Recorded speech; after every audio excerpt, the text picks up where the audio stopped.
F, where he provides traffic safety information and serves as public information officer.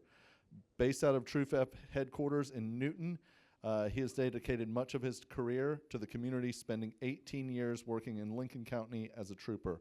A graduate of Lincolnton High School, Trooper Casey went on to serve in the United States Marine Corps before beginning his career in law enforcement. His commitment to public safety and community service continues to guide his work across the region. Turn it over to Trooper Casey. Good morning, folks. How are we? Good. Can anyone ever hear me? Everyone, no problem? If you can't hear me, raise your hand. I've been told before, don't worry, you don't need a microphone. We can hear you loud and clear. But if as I was, got to use the mic.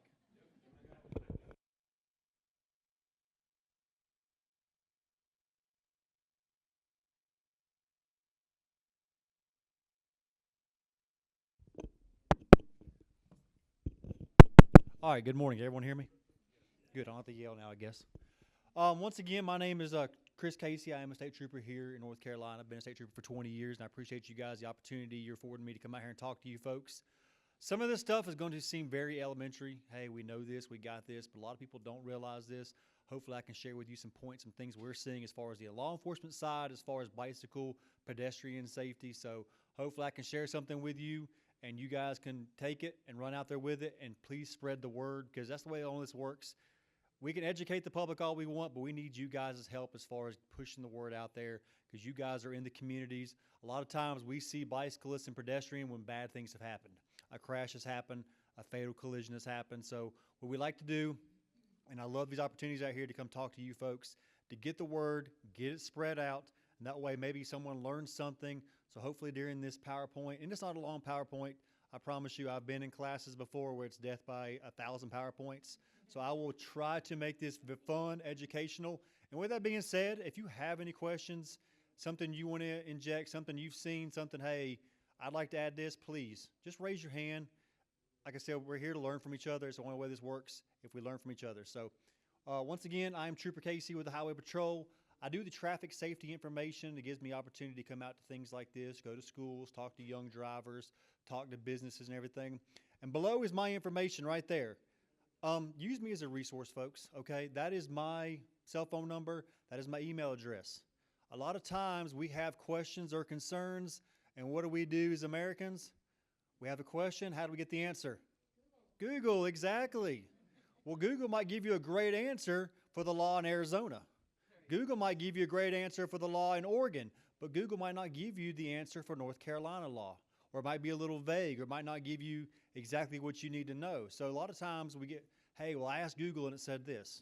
Well, or I asked my buddy and he said this. So please, if you ever have any questions, concerns, please text me, call me, shoot me an email. I promise you I will get you an answer. We'll find out the answer. So please use that right there. All right, so why does safety matter? The Highway Patrol, like many businesses, has a mission statement. The first line in our mission statement is to ensure safe, efficient transportation along our streets and highways. So that is my duty, is to make sure that out there on the roadways and the Highway Patrol, that's mostly our bread and butter, is the roadways. You have the city police, you have the sheriff's department, but when it comes to Highway Patrol, our bread and butter is traffic safety and out there on the road. So it's our job to ensure that everyone's out there doing what they're supposed to, everyone's safe as they're doing it. And bicyclists is part of the roadways. Some people might not agree with that, but bicycles have the rights to the roadways. So why the safety matters to us? Because that's our job to do it. That's what I'm here for, to ensure that everything runs smoothly. So every year, thousands of bicyclists and pedestrians are injured or killed in the U.S. roadways. Unfortunately, I see the bad side of that. You guys might hear about it, but I see it when bad stuff happens. Usually we don't, we see them out there passing by, but we get these bad wrecks. Had several recently, had a few up in Watauga County recently, some bicycle wrecks, 2 in fact last week. One was sort of I hate to say freak accident, but a gentleman was riding down the road with a group of bicyclists, and a herd of deer ran out in front of him. And unfortunately, he hit one of the deer, got thrown off his bicycle. He was wearing a helmet, but during one of the, I guess when he was tumbling on the asphalt, his helmet wasn't, I don't know if it wasn't sitting on properly. It popped off. He hit his head on the asphalt. Unfortunately, he did die. So once again, he was doing everything. Can you control a pack of deer run out in front of you? No. It's just like riding down the road and a deer runs out in front of you versus the 10 other cars that came by. Just one of those freak accidents. And the other night in Watauga County on a Saturday night, gentleman driving his bicycle down the roadway did have lights on it and everything, but a gentleman ran up behind him and hit him, ejected him from the bicycle, and he was not wearing a helmet, and he died too. So recently here in Troop F, we've had some tragic bicycle wrecks.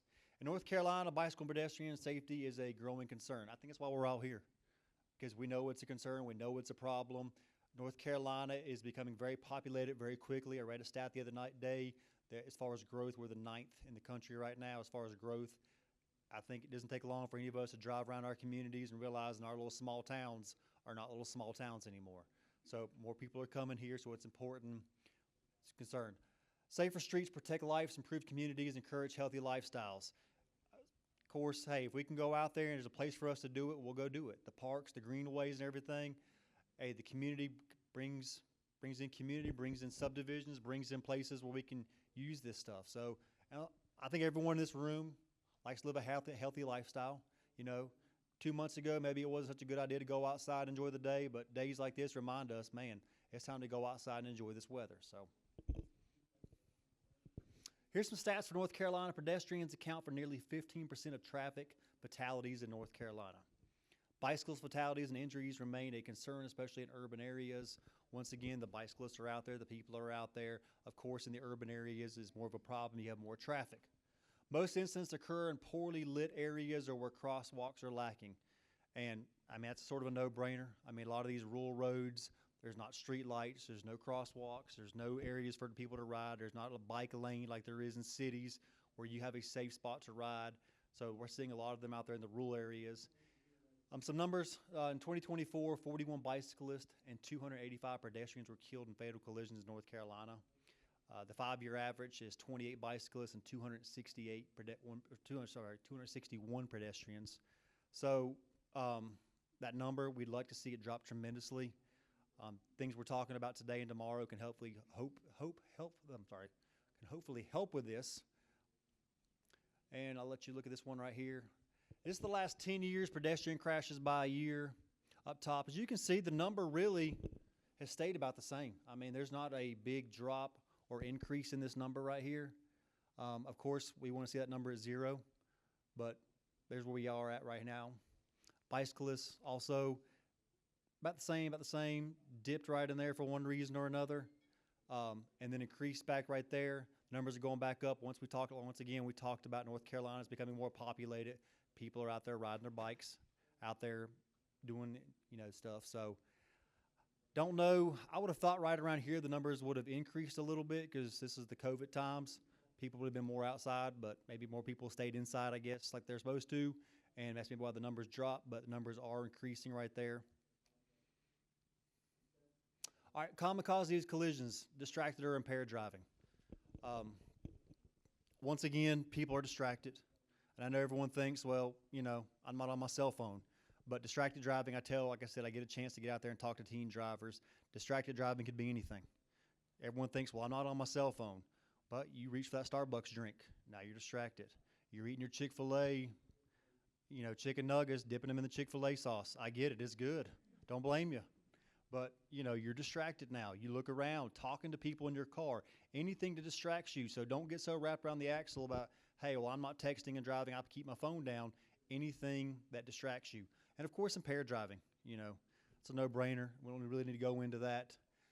Failure to yield the right-of-way, I would say that's probably the biggest one right there, is drivers making a left turn. The bicyclist is coming down the roadway. They're not treating that like a car. Don't ever see it. Don't even pay attention to it.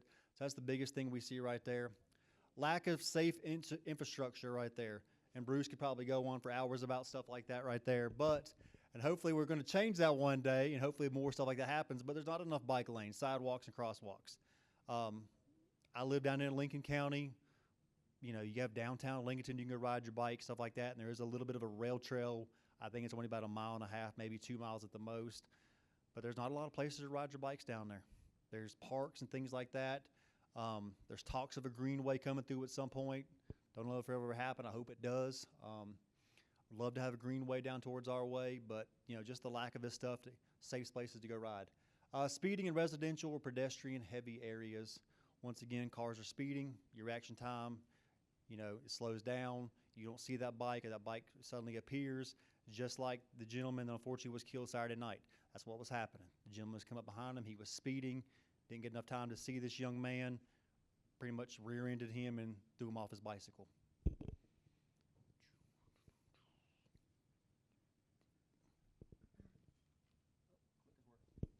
All right, some safety tips for bicyclists. Like I said, some of these are going to seem so elementary, and some of you are already doing this stuff like this, and we appreciate it, but we see a lot of people that aren't doing stuff like this. So it's our job as law enforcement and as people that are doing what we're supposed to do to pass the word. So always wear a properly fitted helmet. I hate to go back to it, but the gentleman Saturday night, he wasn't wearing a helmet at all. And unfortunately, when his head hit the asphalt, then, that's going to work. The gentleman Monday that got, hit the deer, and somehow his bicycle helmet came off. Now, it might have been on properly, no problem at all. It's just a freak thing, and it popped off. I don't know, but it did pop off, and then, it caused him to hit his head on the asphalt. Wearing a helmet reduces head injury at risk up to 85%. I mean, that's pretty good numbers right there. I think if I told you we're all going to Vegas and go gambling, you had an 85% chance of winning, we'd all go. So, I mean, that's an awesome number. So, it's just proof in the pudding that wearing your helmet helps. Use lights, reflectors when riding at night. Once again, doing this job now for the public information officer here in this area, how many bike wrecks we work, collisions we work, where people have no reflective gear on, no lights, and riding around at nighttime. You see them out there riding around at nighttime. We pass them, and you're just like, what in the world are you doing? I mean, literally, they're wearing black clothes, like they're trying to blend in with the night almost. I don't know about you folks. I don't ride my bike at night. But if I'm riding my bike at night, I'm going to have so many lights that you almost like blind you. You're like, oh my goodness, what's going on over here? So, I mean, the reflectors now they make for these bikes, the LED lights, they literally just snap on. It's nothing that you have to bolt on, and it takes, engineering degree to put on. You can just bolt these lights on. And I see a lot of people during the day that don't ride with lights on. And I understand there's no law that says you must ride it during the day with lights on. I get that. I understand that. But we also tell people also is when you're riding during the day, and I saw this gentleman about a year ago, and I talked to him about this, and he might have told me, okay, cool, and said forget it when he pulled off. But he was out there riding. He was going on about a 50-mile ride, he told me. But he was wearing all black, like a tank top and clothing. And I explained to him, when you get in these shadows of these back roads or you get into these curves, you become very hard to see. So I understand even during the daytime, man, just snap a reflective light on, or a LED blinking light. Just something that catches somebody's attention when you're riding. Yes, the law states at nighttime you must do this, but we try to stress to riders to also, even during the day, to be seen. Wear reflective clothes. Instead of that black tank top, wear a yellow one. Wear an orange one. Wear something that, hey, boom, there they go. I hope she's not in here. I'm going to see before I tell my story. I don't think she's here, and if you are, I'm so sorry, but I'm going to make an example out of you. All right, so this morning, I'm pulling down here in the convention center, right down this little service road that pulls into the convention center. Young lady came off the road up there, pulling in here. She rode her bike to the convention, which I thought was pretty cool. But now we're riding east in the morning. And this is around 8:20. That sun is rising. So we are going into the sun. We're driving into... Did you point at her? Was it you? Oh, she was here. Oh, man, I'm so sorry.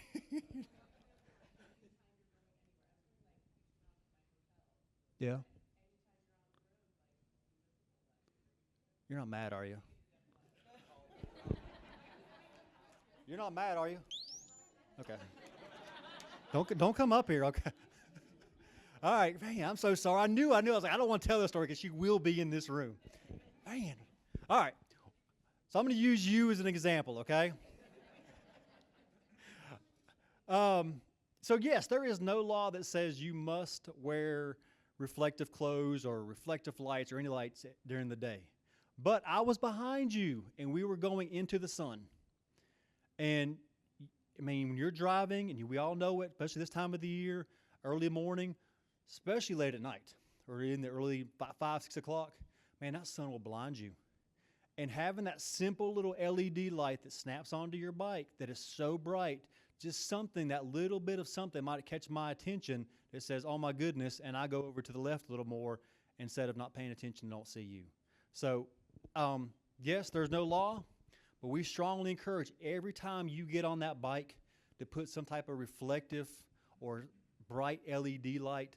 You can get on Amazon. You guys know nowadays there's so many resources out there, stuff you can put on. And also make sure they work. How many times I've stopped bikes at night, hey, your lights aren't working. Well, I've got them. Well, they're not working. Oh, we open up the battery thing and it's all corroded. I'm like, when's the last time you checked this thing? Oh, it's been a while. Well, I checked them yesterday. I'm like, okay, whatever. But, you know, so just those things, even during the day, and especially coming up here as this sun starts setting here shortly. Years ago, we had a wreck in Lincoln County. Gentleman was riding about 5:30. He was riding west. Car was coming up behind him. Car came around a curve because we did a sort of a reconstruction of it just to see if we sort of agree with what the driver was saying. But you came around this curve, and the way the sun hit you in this curve, it literally blinded you. You could not see a thing. And unfortunately, the bicyclist was right in the curve. The guy was coming up behind him, and he hit the bicyclist. So be aware of when you start riding, hey, 2 months ago I took this route. That was fine. Now 2 months later, now the sun's setting. People can't see you. So things to be mindful of that stuff right there. Ride with traffic and obey all traffic signals. The biggest thing we get to a lot of times is, man, people riding against traffic. I get sometimes people like, well, I want to see you if you hit me. Okay, I get that. But unfortunately, the law says, you know, you must ride with traffic. So you have to go with the flow of traffic. Stop signs, yields, everything. Man, we get complaints about that time. You know, a whole pack of them came through the other day, and they just all ran the stop sign. You know, so things we deal with. So please, you know, make sure people are obeying traffic signals. Hey, cars are just like vehicles. All the laws out there, they must, you know, obey them also. Stay alert and avoid distractions. Avoid phones, headphones while walking or biking. I have stopped drivers with headphones on. I'm thinking to myself, why in the world would you not want to hear your surroundings? Well, I got to, you know, in case someone okay, that's fine. But, hey, do things like, you know, I go run. I've got some things, they're called shocks. If you've ever seen them, I know some of you nodding your heads, so that's awesome. Man, they don't go in your ear. Do they block all the noise? No, but it helps you keep your ears open so you can't hear stuff. And I'll admit, when I run with mine, I don't run them on full blast, so I can still keep them aware of my surroundings. It's probably safer if you wear nothing. That way there's nothing going to distract you at all as far as the sound, because it might be that little bit of something you need to hear, that maybe your music. I get it. You're having a good ride. A good song comes on. What do? You turn it up. It's just human nature, you know? I mean, or you're having a bad ride and a good song comes on and you're like, man, I need to turn this up a little bit. So, I mean, simple things and, you know, obvious things, but we run into this all the time. Hey, you know, you're trying to be out there. Don't be distracted. All right, mother safety tips. Always carry ID and a phone. You would not believe how many times we go to work collisions, fatal or not fatal. People don't have IDs on them. Don't know who they are. Don't have a clue who they are. And we have to John Doe them, Jane Doe them. We don't know who to go tell that, hey, your loved one's hurt. Your loved one's been involved in a wreck. So please always carry ID with you and a phone. And the phone's not so much for us. It's also for you. If you get hurt, something happens to you. Nowadays, everyone carries a phone on them pretty much. We don't run into that, but used to. We'd run into people that didn't have any ID on them, any phone. So encourage people to do that. Provide an easily found emergency contact. Man, examples, road ID. We've all heard road ID bracelets or in case emergency on your phone. How many times people are like, we don't know how to get in touch with your loved ones. We don't know who you, I mean, we know who you are. Yes, in the back.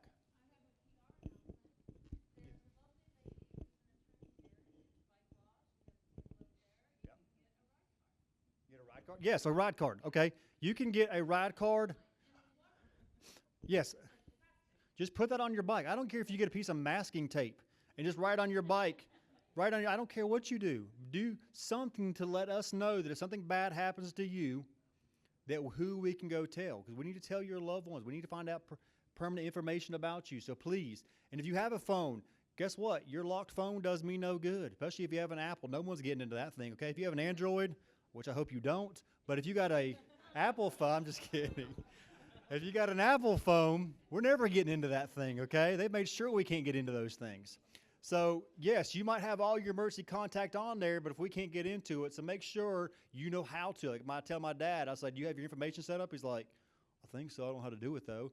So I get it. Make sure you know that, hey, if they grab my phone, Yeah, they can't get into it, but they can pull up my emergency contacts. Make it easy for us, okay?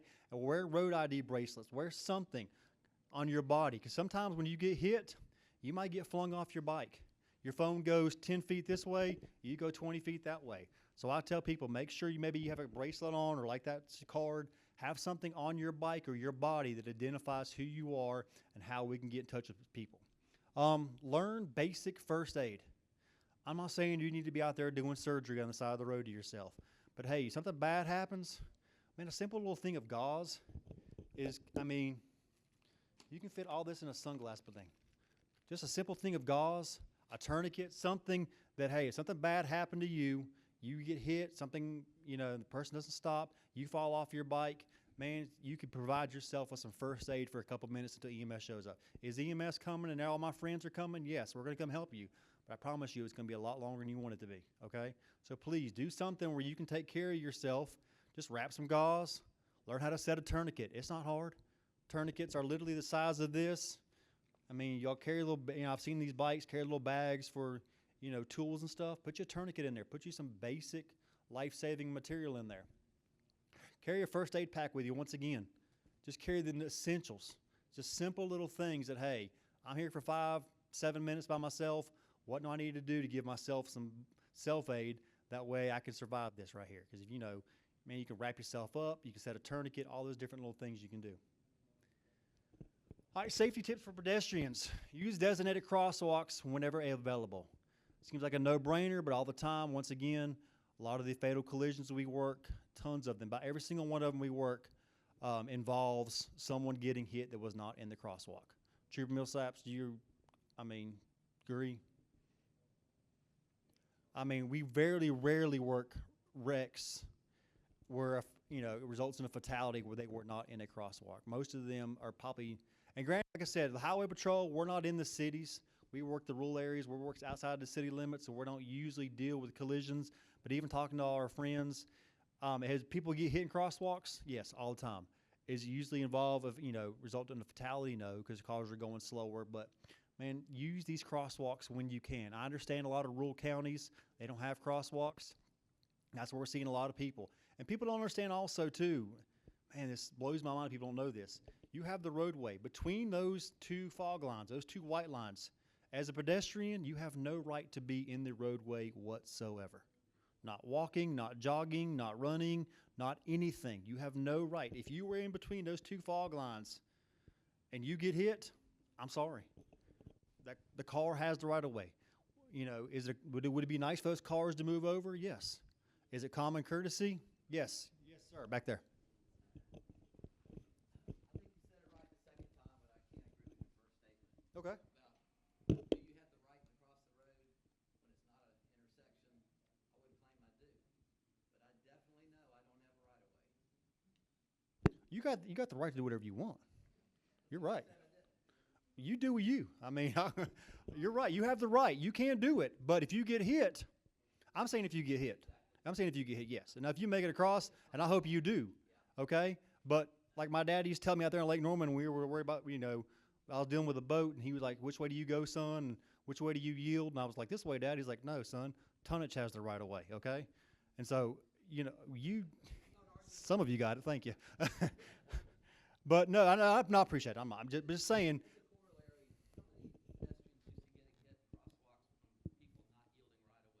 Like I said, that number right there, I don't know a lot about because that's mostly in the city. And as far as state troopers, we don't work in the cities. Your Hickorys, your Newtons, your police departments are going to handle that stuff. So as far as those numbers, I don't know. So I can't answer that question. Yes, sir. Ma'am in the back.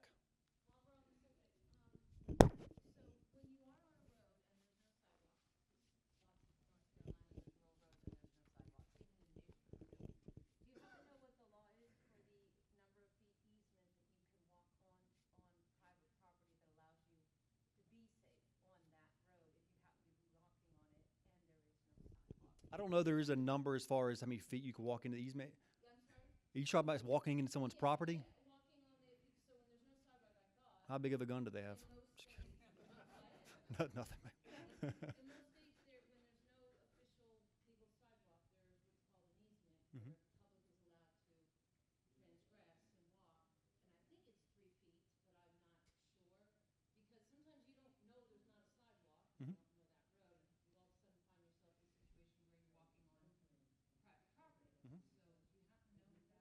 I don't know the exact number as far as you could walk off on there.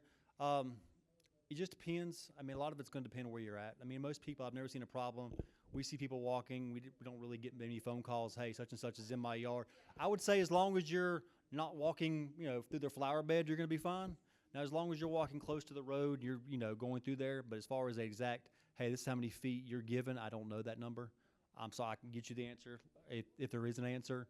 But I don't think Trooper Millsaps, are you familiar with I don't think I've ever seen and you used to work for the sheriff's department. Do y'all remember getting a lot of calls about people walking through? Unless they get close to the house. And I will probably admit that probably changes by county by county. I mean, you go out towards the mountains, you might want to stay closer to the road. You get closer down here where it's a little more friendlier, you might be all right. So. Yes, sir. You're fine, brother. Sorry to hear that.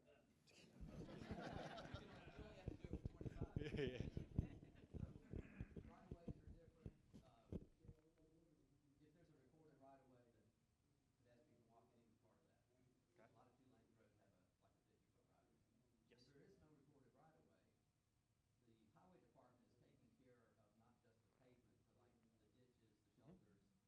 Yes, by the state right away, yes. So there's usually at least, I used to walk in a lot of ditches because I lived in the mountains. You're either in the ditch or you're on the road. See, I'm willing to say, because I don't know the exact number, I always thought it was 40 feet from the double yellow line going out. Yes, that's their common right of way. So from the double yellow line, so in the middle of the road, 40 feet in each direction, the state has the right of way. So if they need to come in and do some work, you can't come out there and say you can't do that work. They have what's with the right of way, which is 40 feet. So, most roadways are 19 to 21 feet, your 2-lane roads from the middle. So you've got another about 10 feet of, I guess, room where it's an easement, the state has the right of way where you could be out there walking.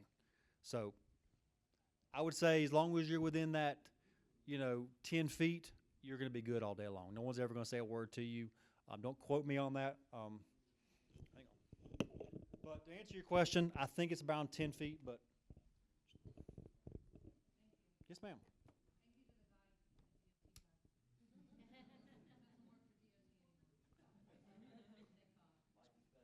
Speaking of not working, our PowerPoint just died. Uh-oh.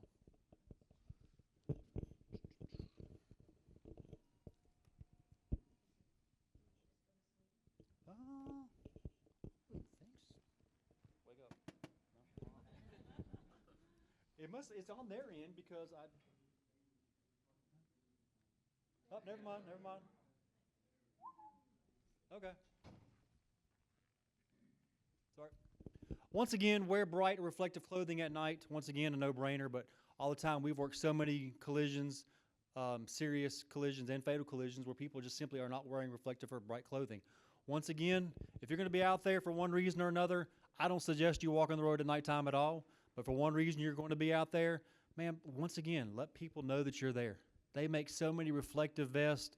They make vests now that have LED lights that do Christmas colors, bright. I mean, we have this group of women that run Lincoln, and you can literally see them from like a mile away because we call them the light bright vest girls. Because they wear these vests and they are so bright and they make different pattern of colors, and I've seen them. And it's like it's literally a vest they put on, but you can see them forever, which is great because now someone sees you, thinks to themselves, "Hey, man, there they are right there." So wear reflective clothing or wear something that says, "Here I am." How many wrecks we work every year where pedestrians are struck and they're wearing dark clothes? Make eye contact with drivers before crossing. Once again, goes back to don't assume you have the right of way. Yes, you might have the right of way. But like I said earlier, no tonnage has the right of way, okay? So yes, you are legally totally right. You're fine. But man, something bad happens to you, worst case scenario, you die. I don't care how right you were. So if you're going to cross a road, make sure you look at them, sort of give them that little official nod, give them that, "Hey, I'm here, you see me, what's up?" I mean, if you see them looking down at their phone, if you see them not even looking at you, if you see them doing a 1,000-yard stare that way, they might not see you. So make sure you give us something, a wave, do something to let them know that, hey, I'm here, you're there, we see each other. Hey, and if you don't, hey, folks, nothing wrong with just waiting another second or two. Let them go. Let them get away from you. Stay alert. Avoid texting while walking near traffic. Once again, we've all seen it. Man, people going down the road, man, that phone right there is just, man, they're in a whole different world. I mean, how many times we pass by people and it's like, man, we probably could go back and be like, hey, did you even see us? No, I didn't even see you because they're on that phone right there. Yes, ma'am.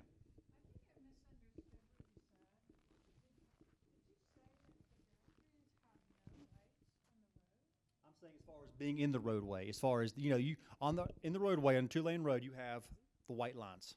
You have the yellow line in the middle, then you have the 2 fog lines. As far as pedestrians, you have no right to be in that roadway. To be in that roadway.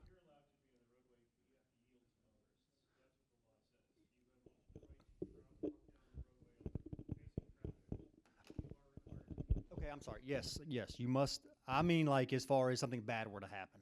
So yes, you can be in the roadway, but if a car comes, don't think to yourself, well, hey, I'm in the road. You have to yield to that vehicle. Vehicles have 100% the right of way in the roadway. I'm sorry.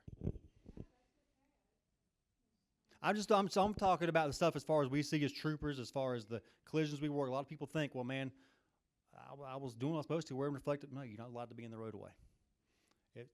Cars have the rights. That's what the roads were made for. The road. That's the biggest thing we see. The misconception is, man, a lot of times runners get hit by the side view mirror, get something. Oh, man, where were you at? I was in the road. You're not allowed to be in the road. So please, yes, you can be in the road, but make sure you yield to traffic. As far as state, yes, state law.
Yes, but I can assure you that 90% of the drivers out there are not going to honk their horn and give you a warning. I hope by then they're not. I hope you're out of the road by then. So, yes, there are some responsibilities on their part, but I can assure you that 90% of the driving population does not know that you need to do that. It should be known. I wish it was, but just always remember that that vehicle coming at you is I could tell people 3,000 pounds. So just got to be careful. Yes, sir. You have something? I think we're excited to hear what your advice is for motorists. For motorists? Yes, and the motorists do have a responsibility, but motorists, I can assure you, or I wouldn't have a job, are not always going to do what they're supposed to do. They're driving impaired. So, they're already driving drunk. So do you think now that they're like, oh, man, I'm driving drunk, but there's a pedestrian, I need to blow the horn and do this and do that? No, they really care less at that point. So a lot of the times I understand as motorists, yes, we're supposed to do what we're supposed to do, but, man, a lot of us, too, is the pedestrians and bicyclists, too, because they're the ones that need to be responsible about it. Yes, sir.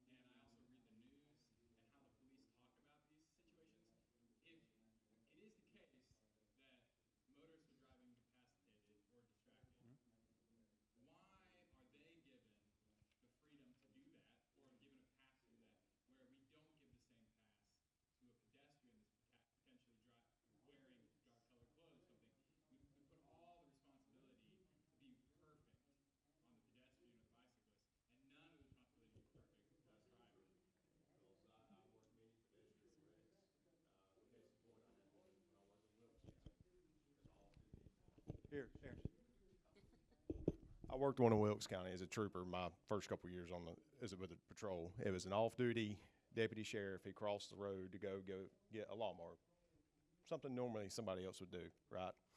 He's going back, young lady driving through, just turned 21 with her friends, out drinking and driving. She ran over and killed him. Okay, she tried to leave the scene. She went to prison for a very long time for that, because we made sure, and we would do that for anybody, even if there's a civilian, bicyclist, whatever that gets hit in the roadway, we're going to gather all the information, all the facts, and anything pertinent to that case, and we present it to the DA and allow them to look at it too, and they make a decision based off everything. If the person's drunk, they're going to get charged second-degree murder. Okay, they don't get away with it.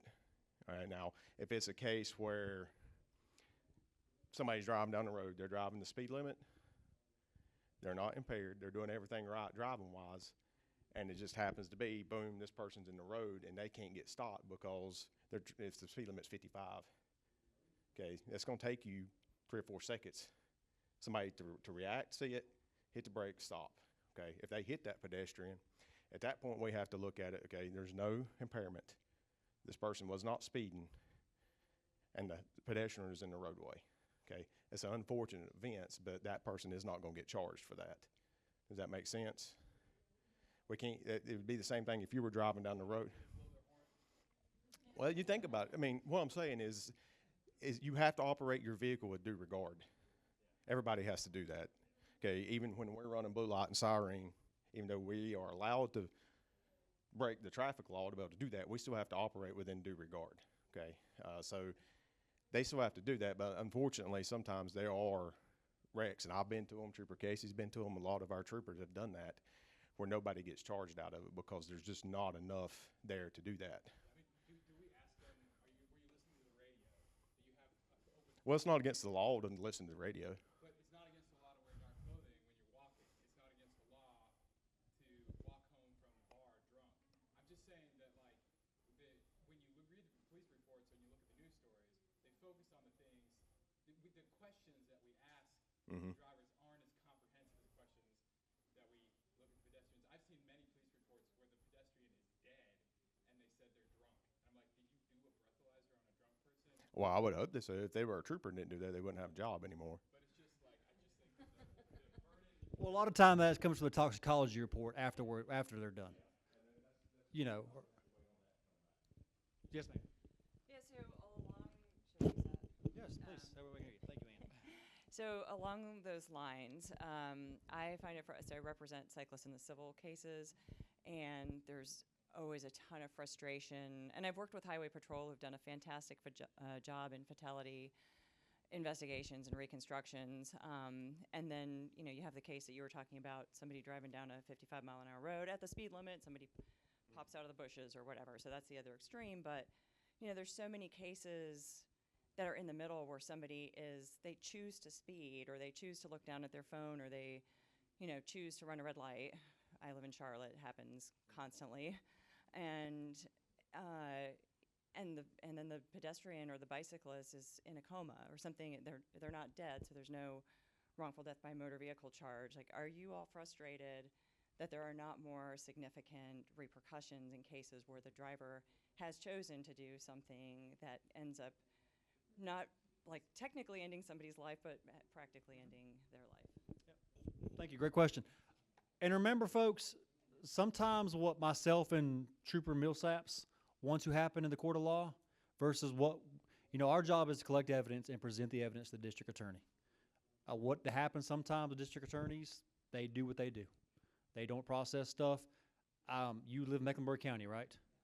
I can tell you right now, if you, just for instance, if you get a DWI in Mecklenburg County, there's a good chance you might get away with it. Versus that same DWI in Lincoln County, you're getting charged all day long. So our job is to present the evidence, what we do, and we present it to the courts. Yes, does it always go the way we want it to? No. Does it go the way you want it to? No. That's just the situation we're in. So our job is to present the case. So yes, it frustrates us sometimes that we've done all this stuff, presented you, handed it to you on a silver platter, and said, "Here, do your job, district attorney," and then we find out 6 months later that didn't happen. Would you like to see stricter laws? Yes, I'd see. Yeah, because it hold people accountable for what they did. So I'd love to see stricter laws to hold people accountable. I mean, in North Carolina, a DWI is a .08. If you blow a .08, the law says that you can be charged DWI. I've seen .08s get thrown out. You know, so yes, I'd love to see people held accountable for their, you know, what they do. Any other questions, comments? Yes, sir.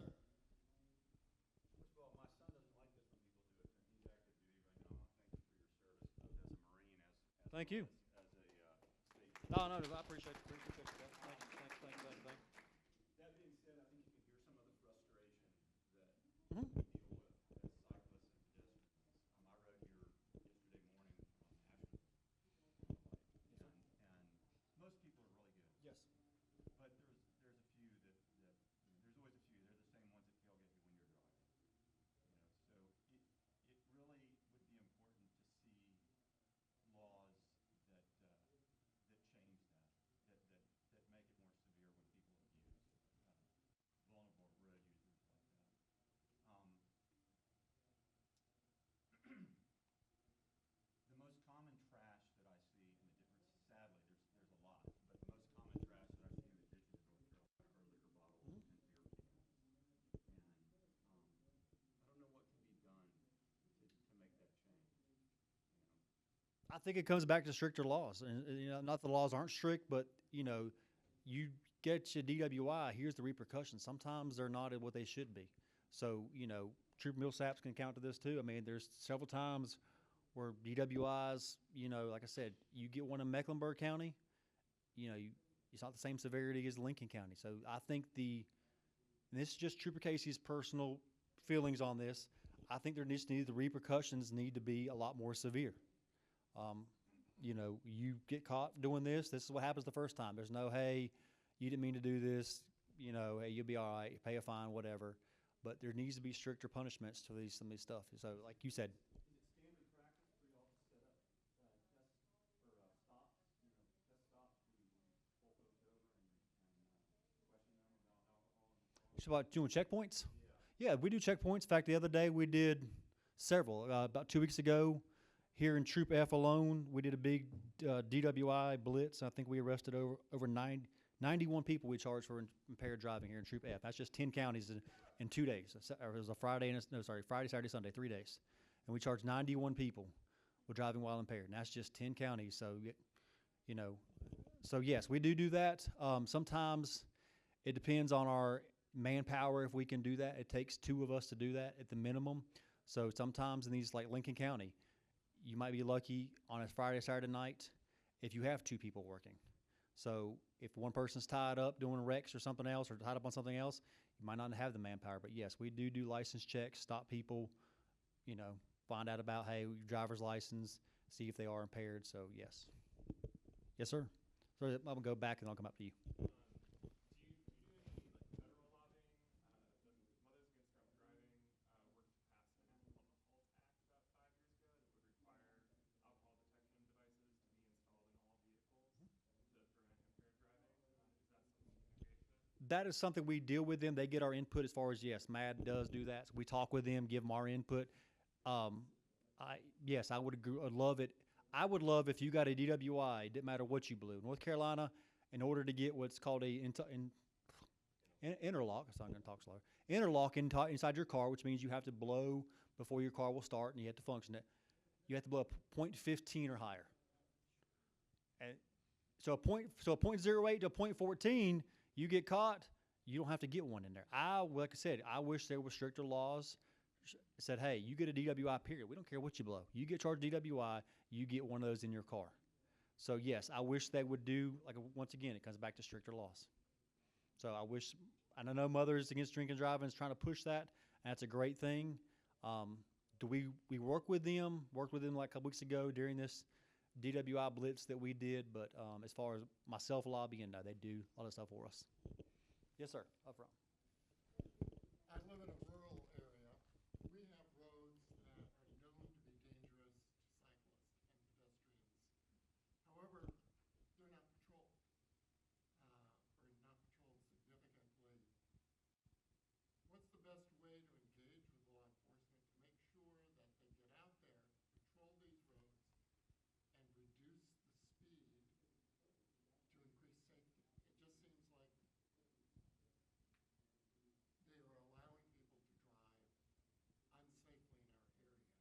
What area do you live in? the Asheville area. Okay. So like I said, I'm stationed down here, so I don't know much about the Asheville area. So I can really just speak for here.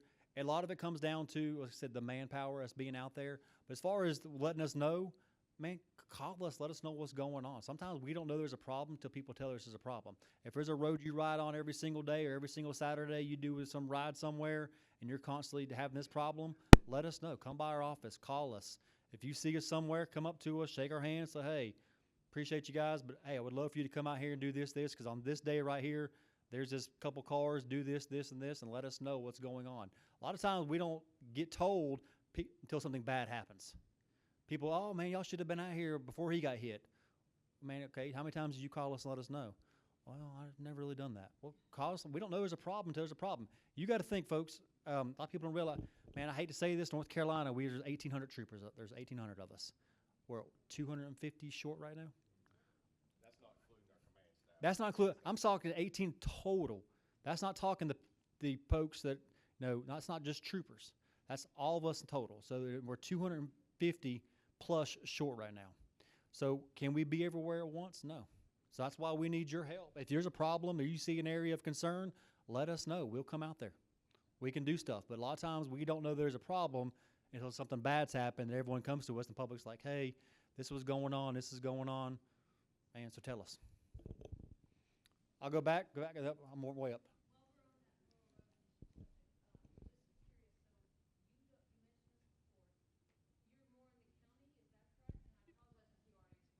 Nope. Yeah. So Highway Patrol, we cover. We have. Like I say, we're assigned to a county, but we do most of our enforcement outside of the city limits. Yes.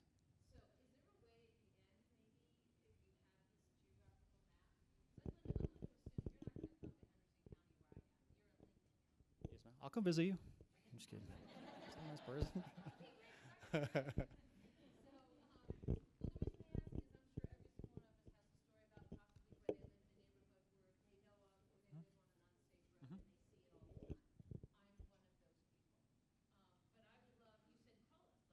Yes.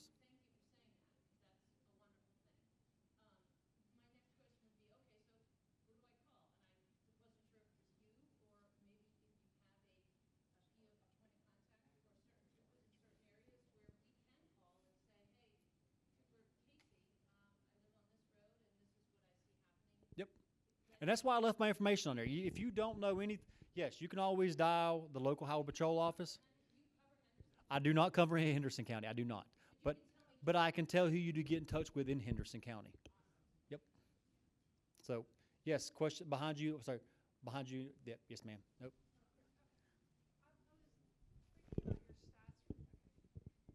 Thinking about your stats from earlier with 41 fatalities for cyclists and 1,000 crashes last year, do you know what percentage of those I assume those were crashes with a motor vehicle. Do you know what percentage of those drivers were charged with a citation?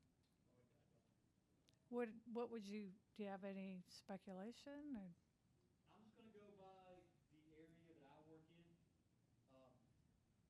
I would say you're talking, a lot of times, I really don't, as far as my 20 years of doing this job, I don't see in this area right here, like all I can speak for is this area, I don't see many cyclists that are actually legit doing what the cyclists. I'm talking like, hey, know what they're doing, or obeying the law. Most times, bicycle wrecks we see are the ones that are, man, riding out there with no lights on, wearing dark clothes, riding out there at 2 a.m. in the morning. So as far as, or riding the wrong way, or doing something they're not supposed to be doing. It's been my experience, we don't see many accidents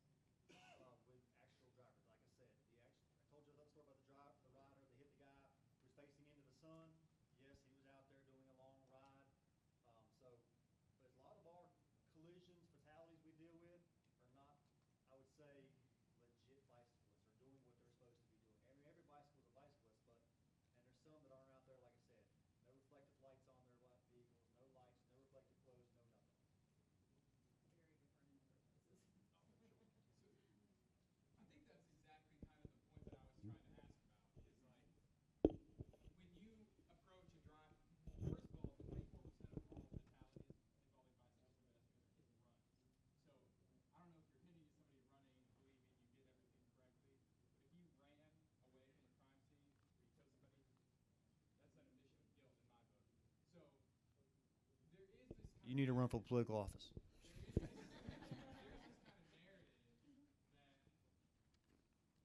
time a cyclist dies on the street, they've done something wrong. There's a looking, and it's usually the driver who's still alive and the cyclist who's died.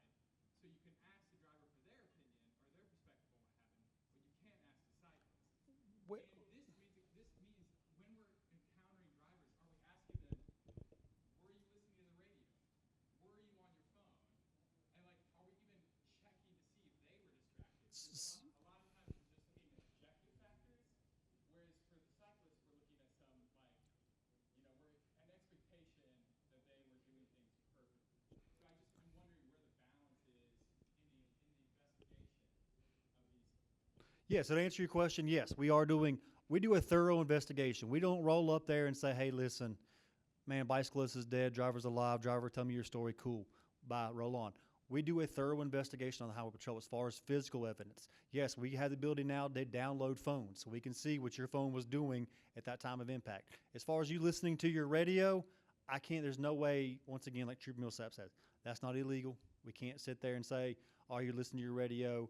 Because like I said, 9 times out of 10, no driver, you stop and be like, man, I'm not going to lie, Trooper Casey, I was totally distracted doing everything you told me not to do back in driver's ed, and I hit them. It's my fault. Every time it's, hey, they're riding down the road. But yes, we do a thorough investigation. Just because you tell us, man, they were in the road or I didn't run off the road, we don't take you at face value and say, sorry, bicyclist, man, shouldn't have been out here. We do a thorough investigation as far as physical evidence, download of phones. We can do download of vehicles nowadays. We do a thorough job as far as on the highway patrol side of finding out. So that way we're an objective. That way we're not just rolling up there saying, hey, it's your fault. Sorry. To piggyback off what he said, my brother, who's a trooper in Iredale, also, they dealt with a fatality also. It's probably been about a month ago. It was a vehicle fatality. But to show you how, when we do search warrants and stuff now, if we get denied the search warrant, well, obviously we can't go in people's phones, correct? Okay, but if we get granted the search warrant, it has to be signed by a judge. You can't do it by a magistrate anymore. It has to be signed by a judge. So we have to go with present the facts. If the judge signs off on it, great. We go do the search warrant. We download the phone. But case in point, when they download these phones to show you how good it is, whenever you got your phone laying there, if you pick it up and you look at it, did you know it takes a picture of you? It does. And we can see second by second by second. Like this kid, had his phone in his lap, picked it up, and it took a picture of him 1 second before the wreck happened. He got charged. So we do have the ability to be able to do that stuff, but we have to do it the right way and get search warrant stuff. We can't just go ahead, give me your phone, and go through it.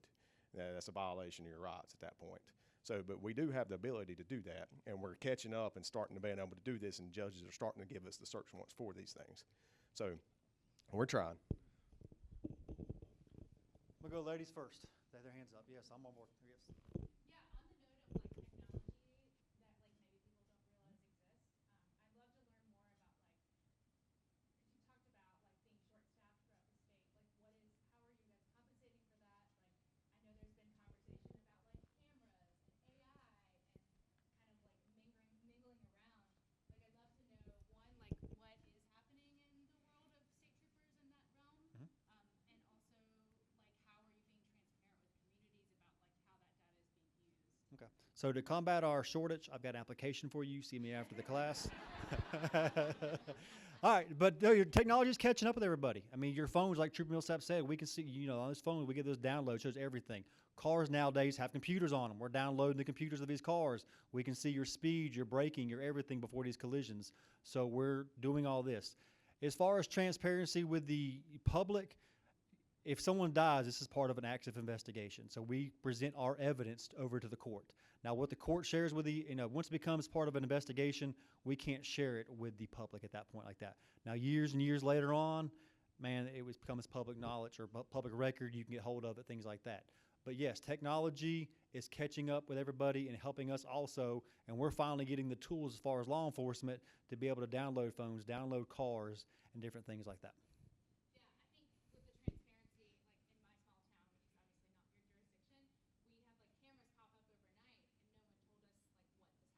Well, the flock cameras you're talking about? Yes, yes. Yeah. So I'm just curious if you guys have like technology So we have that, and so to talk about, you know, back there earlier, he said the hit and runs. That's helping us out tremendously right there too. Where, you know, 6 months ago, if you hit a car and took off, or you hit a bicyclist, man, we were, you know, needle in a haystack sometimes. Nowadays, with technology, cameras, some love them, some hate them, but I can tell you from a law enforcement side, they are so beneficial for us because we're now, hey, you hit somebody, hit you, now we're pulling these cameras up, we can find it, all sorts of stuff. So these, what's that, man?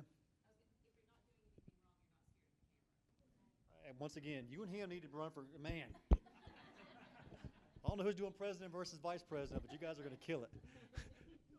So the girl beside her, and then I'll get to you, sir.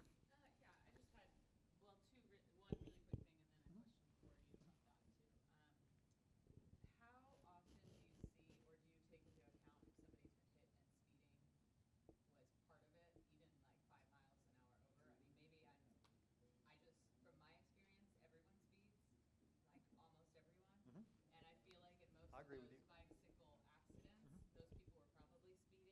Would they be held accountable in that way if they were speeding because likely that was a factor? The bicyclist or the driver? The driver. Yeah. The driver was speeding, they hit a cyclist. Mhm. Could they be charged because they were speeding, so they were breaking the law? Yes. So once again, back to technology. Hate to be saying this again, but man, we're downloading vehicles. We're downloading the speeds. We can see the moment of impact. We can see exactly how fast you are going. So if you're going 61 and a 55, we'll put that on our record report, our investigation. Now, once again, we turn that over to the district attorney's office. What the district attorney's office does that. Yes, North Carolina, if you're doing 61 and a 55, yes, you are speeding. So we turn all this evidence over to the district attorneys, the court system. They're going to rule, make the case with what they do with our, you know, evidence we give them. I agree with you. If you, yes, sir. Okay, sorry. And so to answer your question, once again, technology's helping us what we can. Used to be, we still did some math, did some skid marks, but there was no skid marks. There was nothing like that.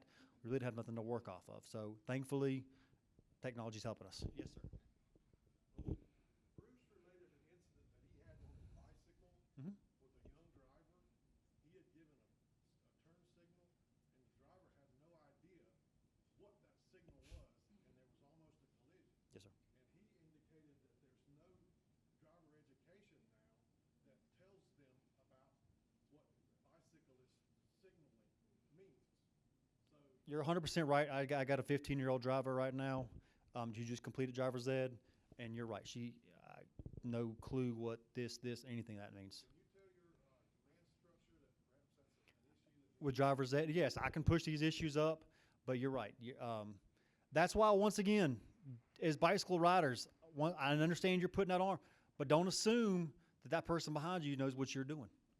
And that's what I'm trying to get at too, as far as I understand we're doing what we're supposed to do, but man, just think to yourself, just because, look before you make that turn. Because that driver A may not know what they're doing, might be distracted, might be impaired, might be doing 1,000 different things other than looking at your hand. I mean, that young lady probably thought Bruce was waving at her, and he's like, what are you doing to me? Yes, sir, in the back. Well, that gentleman, come tomorrow's session here at BikeWalk North Carolina, a couple of educational resources, our friendly driver program, as well as bicycle safety quiz and hitting driver's education. There's your plug. Yes, sir. All right. How many more minutes we got? 5 minutes? Okay. Yes. Sorry, Bruce. She's prettier than you are. If you've worked to do any campaigns and you've taken any data points about how effective campaigns are against like poor driving behaviors. That's all I mean. One more time. Like with campaigns as a police department, or have you as a state trooper seen any campaigns? We're working with Bruce and his group. Yes, we're doing stuff. We're educating. That's why I come up here and get to talk with those folks and give my input, and they give me theirs. We go back and forth and stuff like that. So working with the community, yes, working with these groups right here. Yeah, I guess the campaigns like messaging to drivers about poor driving behaviors or laws. The reason I ask this is because the organization, I work with public health department, and we're hoping to work with police departments to get some data points, and then do a campaign to see how effective it is. So I just wondered if you've ever done anything like that. I have not, no, ma'am. On the state level, no. But it's a great idea, and please, if you get something going, I'm gonna pop up my information again, and if I can be an asset or you can give me some stuff I can push up, please, we'd love it. Can y'all take data points like that? Put up a speed Yes, we can. Yes, Bruce. My question is about engaging law enforcement once something's happened. Mhm. We're on the road and somebody buzzes us or does something and it becomes dangerous. What is our best response? Because Steal my thunder, Bruce. All right, here we go. Great question, Bruce. All right, what should you do? Thank you, man.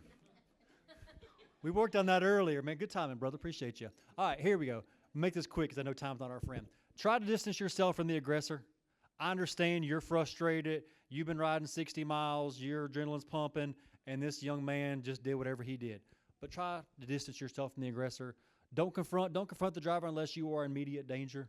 Once again, you know, I was going to show a video a minute ago, but I don't think we're going to have time. Call 911 when you can do safely. Call us. Let us know what's going on. Relocate to a safe place so you can call 911. And don't escalate the situation. Once again, when that person does something to piss you off and they shoot you the middle finger and F-bomb you all day long, I get it. It's frustrating. None of us like that. We're adults. Nobody likes to be cussed out, done whatever, especially if you didn't do anything wrong. But I can assure you, if you do something, it's just going to keep escalating. How many times we see some stuff go really, really south, and it started off with, well, he flipped me off. Okay, what did you do? Well, of course I had to flip him back off. What do you think I did? Then you flip him back off. And that person's like, well, once you flipped them off and they flipped you off, what'd you do? Well, I had to one-up him, so I did and now we're like, folks, come on. So please, I understand it's frustrating and it is human nature and it is so hard sometimes. But man, you know, like a movie I've watched 1,000 times because I got 2 daughters, Frozen. Like she used to say, Anna said, let it go. And I know it's like, Trooper Casey, you don't know what I get it. But man, just call us. Let us do our job, okay? So you're not stuck in this situation. You don't know who you're dealing with. You're 100% in the right, and they're 100% wrong. But, man, we've seen some stuff go really, really bad where, man, you could have just walked away. Once again, don't escalate the situation.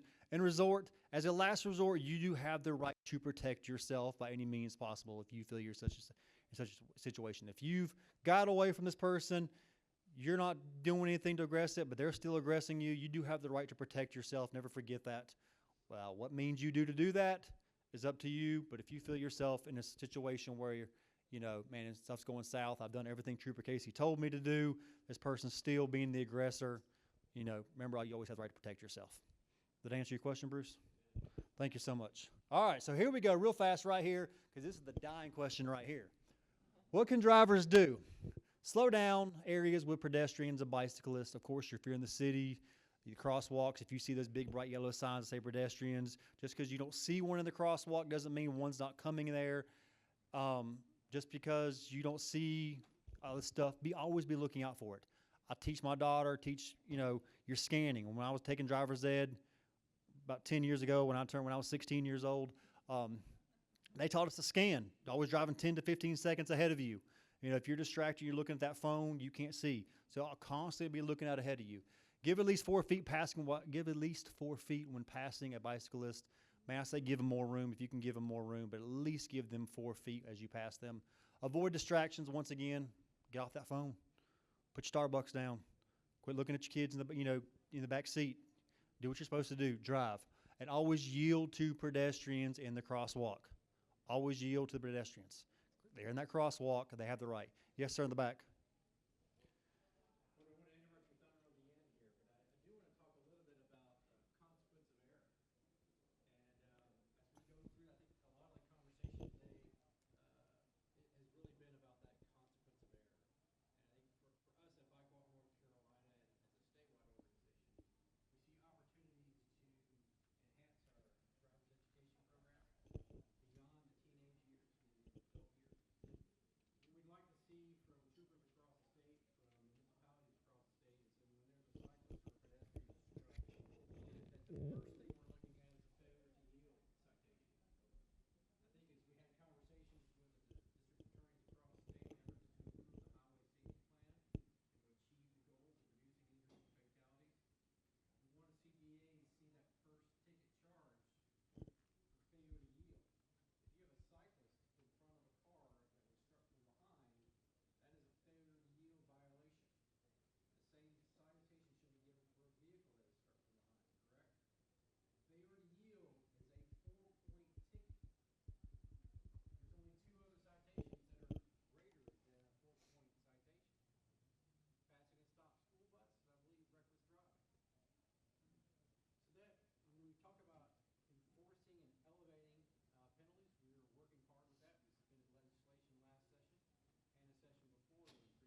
No, we'll wrap it up right there because I'm going to cut into lunchtime, and I know what happens when I cut into lunchtime. So,